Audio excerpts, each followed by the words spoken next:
మాతృదేవోభవ. భోజన వేళకొక్క పరిపూర్ణత వచ్చెను నీ కథానా. అమ్మా, భోజన వేళకొక్క పరిపూర్ణత వచ్చెను నీ కథానా.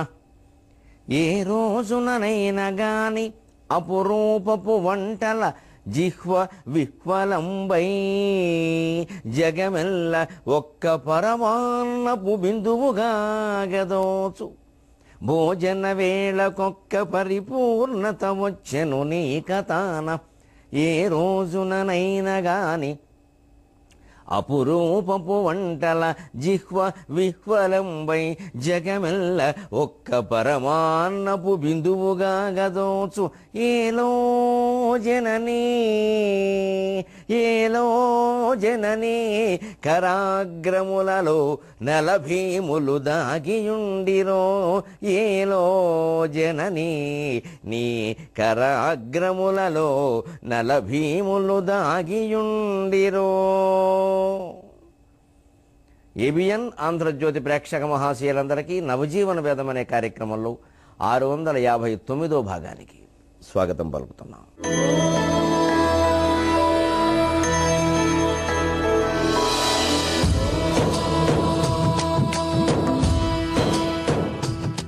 జీవితంలో అన్నింటికంటే ముందు సుఖంగా భోజనం చేయడం ముఖ్యం. ఎందుకంటే ఎన్ని పనులు జరగాలన్నా ఆ భోజనం చేయాలి. అందుకే పూర్వీకులు కూడా శతం విహాయ భోక్తవ్యం అన్నారు. 100 పనులు మానేసైనా ముందు భోజనం చేయమన్నారు.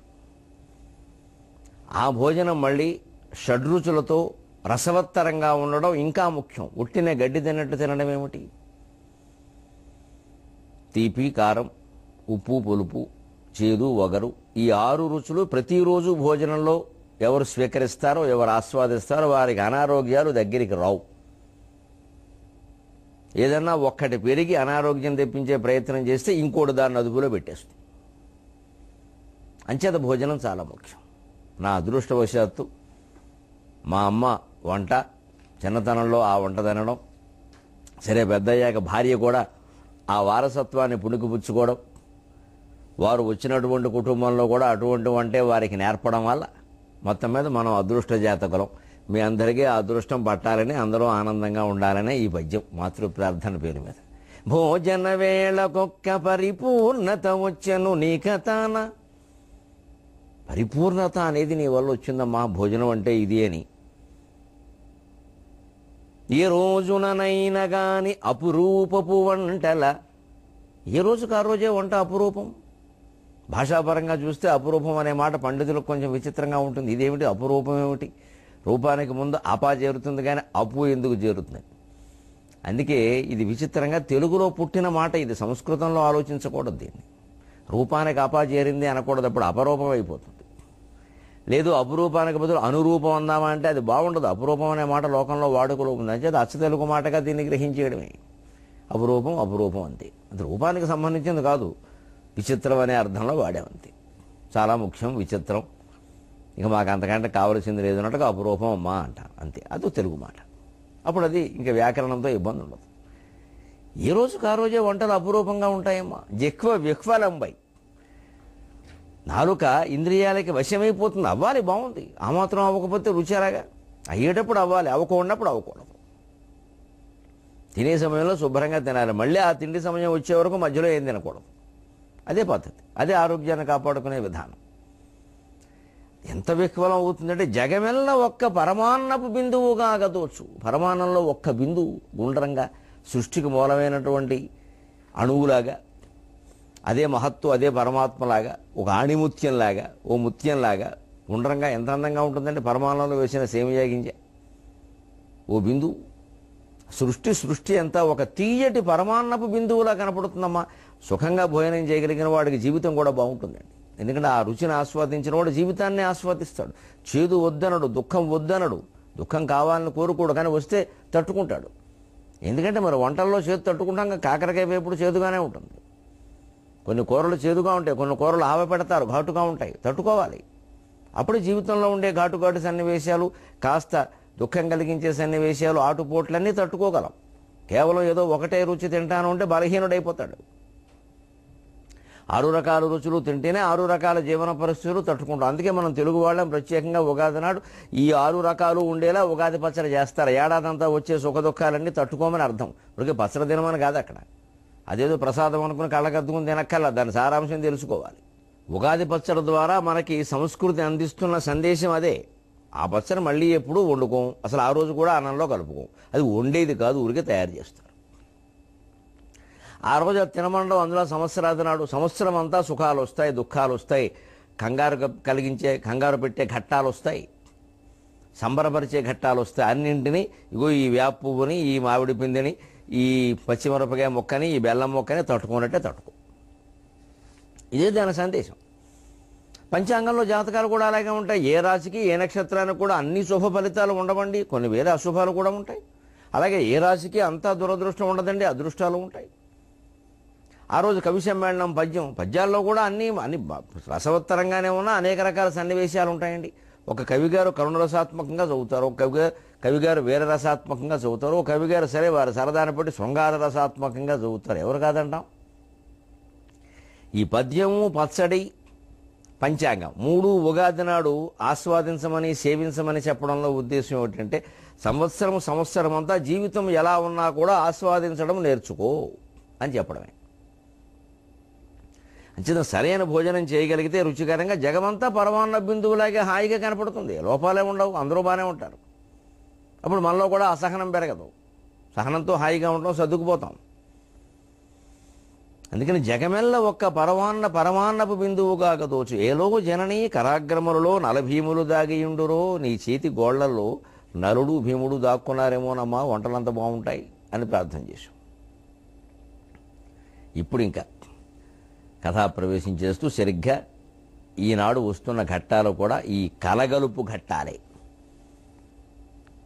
ఎందుకంటే ఒక యుద్ధం ఒక సంస్కృతి వికలంబనరించుగాని విశ్లేషింపన్ సకలావని మృదుభావములొకటై ప్రకటితములౌట ఒప్పగవలెగా అంటోంది తరంగం కవితోటి. కవి ఎంత శుభప్రదమైనటువంటి సంఘటనల ద్వారాలోనైనా కొన్ని ఇబ్బంది పెట్టే విషయాలు ఉన్నట్టే, ఎంత భయంకరమైనటువంటి ఘట్టాల్లోనైనా కొన్ని మేలు చేసే విషయాలు కూడా ఉంటాయి. జీవితాన్ని అలాగే తీసుకోవాలి. పూర్తిగా మేలు, పూర్తిగా కీడు అని ఎక్కడా ఉండదు. పూర్తిగా మంచివాళ్ళు, పూర్తిగా చెడ్డవాళ్ళు ప్రపంచంలో లేనట్టే. వాళ్ళలో ఒక్క లోపం కూడా లేదు అంటే అర్థం ఏంటంటే వాళ్ళలో ఉన్న లోపాలు మనకి ఇంకా తెలియలేదు అని అర్థం. ఇప్పుడు తెలుసుకోవలసిన అవసరం ఏం లేదు, కానీ అభిప్రాయం పొరపాటు. అలాగే అన్ని విధాలా వాళ్ళు దుర్మార్గులేనండి, అసలు ఆ వంశంలోనే ఎవడూ మంచివాళ్ళు లేరండి, ఇది అంతకంటే మూర్ఖ అభిప్రాయం. వాళ్ళ వంశాన్ని ఏమైనా మనం నాగలి పెట్టి దున్నేసామా? మనకేం తెలుసు? మనకి ఏదో కొన్ని విషయాల్లో వాళ్ళతో భేదాభిప్రాయాలు వచ్చి ఇంకా వాళ్ళని దాన్ని ఇంకాస్త తీవ్రం చేస్తున్నాం. ఇదంతా మనలో ఉండే వ్యాధి. వాళ్ళని అనడం ఎందుకు? మనకు వాళ్ళ మీద ద్వేషం ఉంది కాబట్టి మంచి చూడాలని మనకు అనిపించట్లా. అక్కడ చాలా మంచి ఉంది, అది మనకు కనిపించట్లేదు. ఎందుకంటే కనిపించకపోవడం లేదు, మనకు చూడాలని అనిపించట్లా, కనిపిస్తూనే ఉంది. వాళ్ళ గురించిన మంచిని అంగీకరించడం మనకి ఇష్టం లేదు. మన పట్ల వాళ్ళు అలాగే ఉంటారు, ఎప్పటికీ ఆ తగాదాలు తెమలవు. ఒక యుద్ధం ఒక సంస్కృతి వికలం వనరించుగాని. ఒక యుద్ధం అలెగ్జాండర్ చేసిందేనా, అక్బర్ చేసిందేనా, అర్జునుడు చేసిందేనా, ఏదైనా ఓ సంస్కృతిని కకావికలం చేసేస్తుంది, అతలాకుతలం చేసేస్తుంది. అనుమానం ఎలా? యుద్ధం అంటేనే అంత. విశ్లేషింపన్ సకలావని మృదుభావములు ఒకటై ప్రకటితములవుట ఒప్పగవలెగా.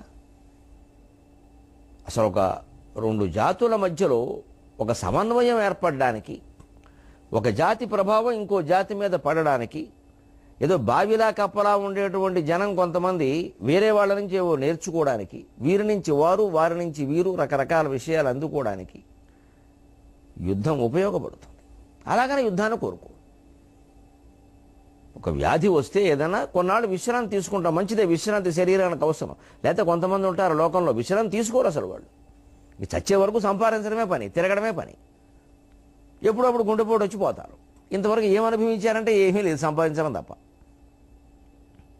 వీళ్ళు సంపాదించిందంతా ఎవరో అనుభవిస్తారు. ఇంతకంటే దురదృష్టవంతులు ప్రపంచంలో ఎవరు లేరు. ఆయన అనుభవించినప్పుడు ఆ సంపద ఎవరు అనుభవించినా తక్కువే. భార్యా పిల్లలు అనద్దు, వారు పరాయి వాళ్ళ కిందే లెక్క. ఆయనే అనుభవించలేదుగా. ఆయనకి జీవితం అంతా ఎక్కడున్నాడో తెలియదు, ఏందన్నాడో తెలియదు, ఉపవాసాలే సరిపోయినాయి. నా పిల్లలు అనుభవించారండి. నీ పిల్లలు అనుకోబట్టి, అనుకోకపోతే వాళ్ళు కాదు. వేరే వాళ్ళని అనుకోగలిగితే, అలాంటి వాళ్ళే అనుకోగలిగితే అంతా అనుకోవడం మీదే ఉంది. మన ఇంట్లో పిల్లాడినే పుట్టగానే ఎవరైనా మాయం చేసి ఎక్కడికో పట్టుకెళ్ళిపోతే ఎక్కడో కనిపిస్తే పరాయివాడని అనుకుంటాం, మనవాడని మనకేం తెలుసు. ఏదైనా అనుకోవడమే. భావనాత్మకం జగత్. అంచేతనే మనిషి ఎప్పుడు తాను సంపాదిస్తున్నది తాను ఆస్వాదిస్తున్నాడా, అనుభవిస్తున్నాడా అనే దాని మీద దృష్టి పెట్టాలి. అందుకని తరంగం ఉంటుంది. ఒక యుద్ధం ఒక సంస్కృతి వికలంబనరించుగాని విశ్లేషింపన్ సకలావని మృదుభావములొకటై ప్రకటితములౌట ఒప్పగవలేరా. అసలు యుద్ధం పేరు మీదనే రెండు జాతులు ఒకదానికొకటి పరిచయం కాకపోతే ఈ ప్రపంచంలో ఏ జాతి వాళ్ళు ఇంకో జాతి వాళ్ళకి పరిచయం అయ్యేవారు కాదేమో పూర్వకాలంలో. ఇప్పుడున్న సామాజిక వ్యవస్థ, సమాచార వ్యవస్థ వేరు. అప్పుడేముందండి? ఆకర్షణ పేరు మీదో, దండయాత్ర పేరు మీదో ఏదో ఒక రకంగా ఎవరో ఒకరు ఈ దేశానికి రావడమో, మనం ఇంకో దేశానికి వెళ్ళడమో జరగకపోతే అసలు మన దేశం తప్పితే ఇంకే దేశము లేదనుకుంటాం. భూమండలం అంటే భారతదేశమే అనుకుంటాం. అలా కొంతమంది అనుకున్నారు కూడాను. అది అజ్ఞానం కాదా? భూమండలంలో భారతదేశం ఒకటే ఉంటుందా, అమెరికా ఒకటే ఉంటుందా? బోర్డులు ఉంటాయి. మరి ఇవాళ ఉన్న సమాచార వ్యవస్థ, ఇవాళ ఉన్న ఐక్యరాజ్య సమితులు, ఇవాళ ఉన్న విమానయానాలు లేని రోజుల్లో అసలు ఇంకో కొన్ని దేశాలు ఉన్నాయని, వాళ్ళకు నాగరికత ఉందని, మంచో చెడ్డో మనలాగే కొన్ని మంచి విషయాలు వాళ్ళకు ఉన్నాయని, కొన్ని చెడ్డ విషయాలు ఉన్నాయని, మనకి లేని గొప్ప విషయాలు అక్కడ ఉన్నాయని, మనకి ఉన్న మంచి విషయాలు అక్కడ లేవని ఎలా తెలుస్తుందండి? అంచేతన ఇది కూడా కీడులో మేలులాగా ఒక మేలు చేసింది అంటుంది తరంగం. ఏమిటిది? ధూమ్ధాం యుద్ధములు ఎట్లు సాగినను. ఈ ధూమ్ధాం అనే ప్రయోగంతో పద్యం ఎందుకు మొదలవుతుందో తర్వాత తెలుస్తుంది. ఏ కవి అయినా, అందులో పద్యకవి, ఆ పద్యం ప్రారంభించే విధానం చాలా చిత్రంగా ఉంటుందండి. ఎత్తుగడ అంటారు దాన్ని. గెడ ఎత్తినట్టుగా ఉంటుంది. పడవ నడపాలంటే ముందు గెడ ఎత్తుతారు. ఆ ఎత్తడానికి ఆ నావికుడు, పడవవాడు ఆ ప్రదర్శించిన ఊపు ఉంటుందే, ఉత్సాహం, దాన్ని బట్టి పడవ నడుస్తుంది. పద్యం ఎలా నడుస్తుంది అనేది ఎత్తుగండ బట్టి చెప్పచ్చు. ధూమ్ధాం యుద్ధములు ఎట్లు సాగినను హిందూ గ్రీకు బంధంబునన్ గాంధారంబను కొత్త శిల్పకళ మొగ్గల్ వేసే. ధూమ్ధాం యుద్ధములెట్లు సాగినను హిందూ గ్రీకు బంధంబునన్ గాంధారంబను కొత్త శిల్పకళ మొగ్గల్ వేసి దిగ్ధ్వంస గర్వాంధీభూత విదేశ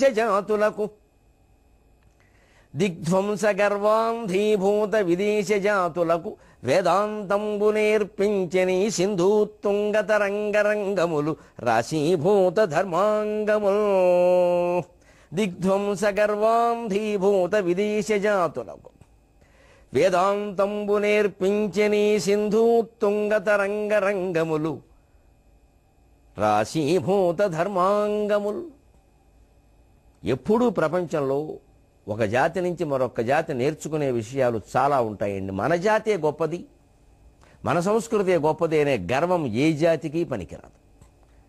ఈ గర్వం పెరిగిందంటే నిర్లక్ష్యం కూడా పెరుగుతుంది. మనం పుట్టుకతోనే గొప్పవాళ్ళం, మనకు అన్ని భగవంతుడు ఇచ్చేస్తాడని. ఆ నిర్లక్ష్యం, ఆ గర్వమే ఆ జాతిని నాశనం చేసేస్తాయి. ఇతర జాతులు ఆ జాతి మీద పెత్తనం చేస్తాయి. వీళ్ళు చివరికి ఆత్మవిశ్వాసాన్ని కోల్పోతారు ఈ జాతి ప్రజలు. అది అనేక దేశాల్లో జరిగింది, మన దేశం సహా. తెలుసుకోవలసిన విషయం.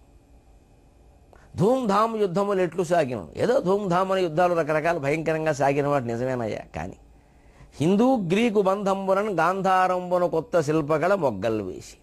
గాంధార శిల్పకళ అది మనకి తెలిసింది వారి వల్ల.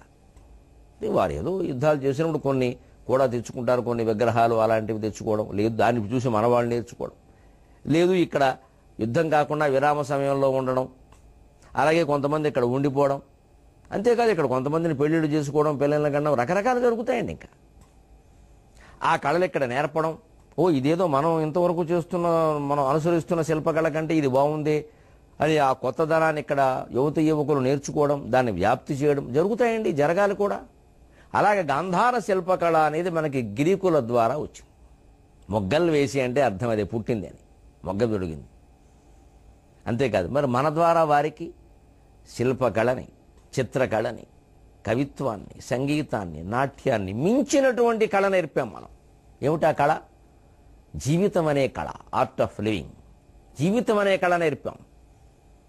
గ్రీకు వీరులారా, ఏమనుకుంటున్నారు జీవితం అంటే? దండయాత్రలు చేయడం కాదురా దుర్మార్గులారా, మూర్ఖులారా, నేర్చుకోండి. జీవితం అంటే దండయాత్రలు చేయడం, ఆక్రమించడం, వారిని ఏడిపించుకు తినడం ఇది కాదు. మీరేమైనా శాశ్వతంగా మూటగట్టుకుపోతారా ఈ భూలోకంలో ఉండే సుఖాలన్నీ? ఈ సామ్రాజ్యాలు ఏమన్నా మీ వెనకాల వస్తాయా? ఈ సింహాసనాలు ఏమన్నా మీతో కూడా ఉంటాయా? ఎవరికైనా 6 అడుగుల నేలే, ఎవరికైనా 7 కట్టెల పాడే అని దిగ్ధ్వంస గర్వాంధీభూత విదేశ జాతులకు వేదాంతంబు నేర్పించెను ఈ సింధూత్తుంగ తరంగరంగములు రాశీభూత ధర్మాంగములు. ఈ సింధు నదీ తీరవాసులైనటువంటి భారతీయ ప్రజలు తమ నాగరికత ద్వారా, తమ రామాయణ భారతాల ద్వారా, తమ ఉపనిషత్తుల ద్వారా తాము నేర్చుకున్నటువంటి వేదాంతాన్ని వాళ్ళకి నేర్పారు. ఎందుకంటే వాళ్ళు దిగ్ధ్వంస గర్వ అంధీభూతులయ్యారు. దిక్కులన్నీ మేమే జయించామని వాళ్ళ కళ్ళు మూసుకుపోయాయి. వాళ్ళకి నిజంగా కళ్ళు మూసుకుపోయిన వాడికి వేదాంతం చాలా అవసరం అండి. కళ్ళు లేనివాడికి అవసరం లేదండి. ఉండి కళ్ళు మూసుకుపోయిన వాళ్ళు ఉంటారు, మదోన్మత్తులని, దుర్యోధనుడు, రావణాసురుడు లాంటి వాళ్ళు. వాళ్ళకి అవసరం వేదాంతం. ఎందుకు అవసరం? ఏం చెబుతోంది మన వేదాంతం? యః పుమానద్య తేజస్వీ మండలాన్యధి తిష్టతి స భస్మకూటతాం రాజన్ దివసైరధి గచ్చతి. ఏ పురుషుడు తాను ప్రపంచాన్నంతా జయించానని భూమండలానికి మొత్తం తానే రాజునని గర్విస్తూ ఉన్నాడో, అతని శరీరాన్ని 2-3 రోజుల్లో లేదా 2-3 ఏళ్లలో చూడండి ఎక్కడ ఉంటుందో, శ్మశానంలో బూడిదలో పడి పొర్లుతున్నాయి. అతని ఎముకలు కూడా అతని పెద్ద కొడుక్కి దొరికాయో లేదు. దీనికోసమేనా ఈ సామ్రాజ్యాలు, ఈ దండయాత్రలు? ఇదండి యోగ వాసిష్టంలో ఉన్న శ్లోకం. యః పుమానద్య తేజస్వీ మండలాన్యధి తిష్టతి. మహా తేజస్వంతుడై భూమండలం మొత్తాన్ని తానే పరిపాలిస్తున్నానని ఎవడు ఈ వేళ మేసం తిప్పి గర్విస్తున్నాడో వాడు రేపు ఎక్కడుంటాడో చూడరా అంటోంది వేదాంతం. స భస్మకూటతాం రాజన్ దివసై అధితిష్టతి. కొన్ని రోజులు గడవగానే వాడి జాతకం ఏమిటో చూడవయ్యా. వాడి శరీరాన్ని కుక్కలు పీక్కు తింటాయి. ఈ కుక్కలు పీక్కు తినే శరీరం కోసం ఈ జీవుడు అనేవాడు ఇందులో ఉండగా ఎంత తాపత్రయపడిపోతున్నాడు. ఇది వీడిదే అనుకుని. వీడుండగానే ముసలితనం వస్తుంది, వీడుండగానే రోగాలు వస్తున్నాయి, వీడుండగానే కాళ్ళు చేతులు పట్లు తప్పుతున్నాయి, వీడుండగానే 10 మంది మీద ఆధారపడవలసిన పరిస్థితి వస్తోంది. ఎందుకు గ్రహించుకోడు ఈ జీవుడు? ఈ జీవితానికి సంబంధించిన వేదాంతాన్ని పట్టుకోగలగడమే జీవన కళ, ఆర్ట్ ఆఫ్ లివింగ్. అది భారతదేశం నేర్పింది. అందుకే తరంగం గర్వంగా చెబుతోంది. మీరేదో గ్రీకులు నెగ్గారు, మీరు ఓడిపోయారు, లేదా మీరు నెగ్గారు, వారు ఓడిపోయారు. వరుసగా నెగ్గేవాడు ఓడిపోతాడు, వరుసగా ఓడిపోయేవాడు గెలుస్తాడు. పేకాట అర్థమైతే యుద్ధం కూడా అర్థమవుతుంది, జీవితం కూడా అర్థమవుతుంది. గెయిన్ హ్యాండ్ అని ఆడుతూ ఉంటాడు. ఒక్క దెబ్బ మొత్తం పోతుంది, ఒక్కసారి కౌంట్ అయితే. మళ్ళీ వాడికి వరుసగా 4 కౌంట్లు అయ్యేవాడికి ఒకసారి షో అవ్వచ్చు. ఇవన్నీ మీకు ఎలా తెలుసు అనకండి, స్నేహితులు అనుకుంటుంటే విన్నాను. అంతే, పేకాట్లాంటిదే జీవితం. ఈ ఆటల్లోనూ ఎవరు ఎప్పుడూ గెలవరండి. జీవితంలోనే అంతేనండి. ఎప్పుడు మనమే గెలవాలనుకోవడం పొరపాటు, గెలుస్తామనుకోవడం మూర్ఖత్వం. గెలవలేదు కాబట్టి నిరాశలోకి వెళ్ళిపోవడం అంతకంటే చేతకానితనం. వైకుంఠపాడి ఆడితే అర్థం అవుతుంది, వీడియో గేమ్ ఆడితే అర్థం కాదు. అది తెలుసు. భారతీయులు వైకుంఠపాడి ఆడారు, అందుకే నేర్పారు. దిక్కుల్ని జయించామని గర్విస్తున్నారేమో. మీరెవరు ఈ భూమండలాన్ని శాశ్వతంగా పరిపాలించరు. ఉన్నంతకాలమైనా సుఖంగా ఉంటారని మీరు అనుకోలేరంటే వాళ్లే అన్నారు వెంటనే, మా అలెగ్జాండర్ ఎలా వెళ్ళిపోయాడో మాకే తెలుసునండి అన్నారు. మరి ఇంకే ఇదివరకే చెప్పుకున్నాగా. మంచినీళ్ళు ఇచ్చే దిక్కులేక సాటి సైనికులు సైతం ద్వేషిస్తూ ఉంటే వెళ్ళిపోయాడండి. హీనంగా, దీనంగా అడవుల్లో పడి బోయేవాళ్ల చేతిలో ఓడిపోయి రోగాల పాలై ప్రపంచ విజేత యొక్క బతుకాండిది. ఇంతకంటే ఈ దండయాత్ర చేయకుండా వాడు ఇంట్లో వాడు ఉంటే పెళ్ళాం బిడ్డను సుఖంగా చూసుకునేవారు వాడిని. అలెగ్జాండర్ దండయాత్ర చేసిన చరిత్రలో వీరుడు అని మనం చెప్పుకుంటున్నాం, కానీ వాడికి ఏమైనా తెలిసింది ఆ విషయం? చాలామంది అనుకుంటారు ఏదో నేను పోయినా కానీ నా పేరు చెప్పుకోవాలి. అదేం మనకు తెలిసే విషయం ఏం కాదు. ఆ మాటలు ఎందుకోసం అంటే ఈ ఉన్నప్పుడు ఊరికే గర్వించకుండా 10 మందికి ఉపకారం చేస్తే బాగుంటుందని. అంతేగాని చెడ్డగా వినియోగించుకోవడానికి కాదు అది. అందుకని దిక్కులని జయించామని గర్విస్తున్నటువంటి కొన్ని జాతులకు వేదాంతంపు నేర్పించిన ఈ సింధూత్తుంగ తరంగరంగములు, ఉత్తుంగంగా ప్రవహించేటువంటి ఎగసి పడేటువంటి సింధు నదీ తరంగాలు, అంటే సింధు నదీ నాగరికత ప్రధానంగా కలిగినటువంటి భారతీయులు, దానికి వారసులైన భారతీయులు వాళ్ళకి వేదాంతం నేర్పించారు. రాశీభూత ధర్మాంగములు. మా రాజులను చూసి నేర్చుకోండి, మా జనక మహారాజును చూసి నేర్చుకోండి, మా రఘుమహారాజు, మా అజమహారాజు, మా శ్రీరామచంద్రమూర్తి ఎవరయ్యా రాజ్యం కోసం పాకులాండి వారు? 60 ఏళ్ళు రాగానే రాజ్యాన్ని కొడుకులకు ఇచ్చి మట్టి పిడతలతో వెళ్ళిపోయాడు రఘుమహారాజు వానప్రస్థాశ్రమానికి. విశ్వజిత్ యాగాన్ని చేసి మొత్తం దానం చేశాడు. బలిచక్రవర్తి తనకంటూ ఒక అంగుళం మిగిల్చుకోకుండా దానం చేసి 3వ అడుగు ఎక్కడ పెట్టమంటావు అని వామనుడు అడిగితే శిరస్సు చూపించాడు. ఈ దేశంలో రాక్షసరాజుల సైతం ఇలా ప్రవర్తించారయ్యా, మీకు మళ్ళీ భయంకరంగా ప్రవర్తించరా? మా నాగరికత వేరు, మా జాతి వేరు, మా వేదాంతం వేరు అని సగర్వంగా హిందూ జాతి వారికి నాగరికతను నేర్పిందండి, వేదాంతాన్ని తెలియజేసింది. అంతేకాదు గ్రీకుల నుంచి మనం నేర్చుకునేవి కొన్ని ఉన్నాయి. ఈవేళ మనం ఏ ప్రజాస్వామ్య వ్యవస్థలో ఉన్నామో ఆ ప్రజాస్వామ్యాన్ని ప్రపంచానికి మొట్టమొదట నేర్పింది గ్రీకులే. కుండల్ బద్దలు కొట్టి నాయకుల నిగ్గులు దేల్చు సత్ప్రక్రియా భాండాగారము గ్రీకు సంపద. ప్రజాస్వామ్యమును గ్రీకుల నుండి నేర్చుకునేది, అది మామూలు మాట. దాని కవిత్వంలో చెప్పాలంటే ఇలా చెప్పాలి: కుండల్ బ్రద్దలు కొట్టి నాయకుల నిగ్గులు దేల్చు సత్ప్రక్రియా భాండాగారము గ్రీకు సంపద. ప్రజాస్వామ్యం వనన్ విశ్వకోదండం బంధున శాంతి బాణము.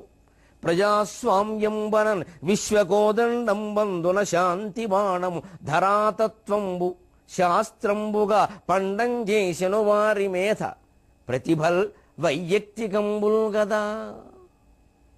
ఎంత విశేషాన్ని చెబుతుందో చూడండి తరంగం. గ్రీకులు ప్రపంచానికి ఒక గొప్ప రాజకీయ ప్రక్రియను అందించారయ్యా, అదే ప్రజాస్వామ్యం. నాయకుల్ని సొంతంగా ప్రజలు ఎన్నుకోవడం లేదు, ప్రజలు ఎన్నుకున్న కొంతమంది ప్రతినిధులు అసలు నాయకుడిని ఎన్నుకోవడం అనేది గ్రీకు సంప్రదాయం అండి. వాళ్ళు ఏం చేసేవారంటే కుండలో కొన్ని చీటీలు వేసేవారు.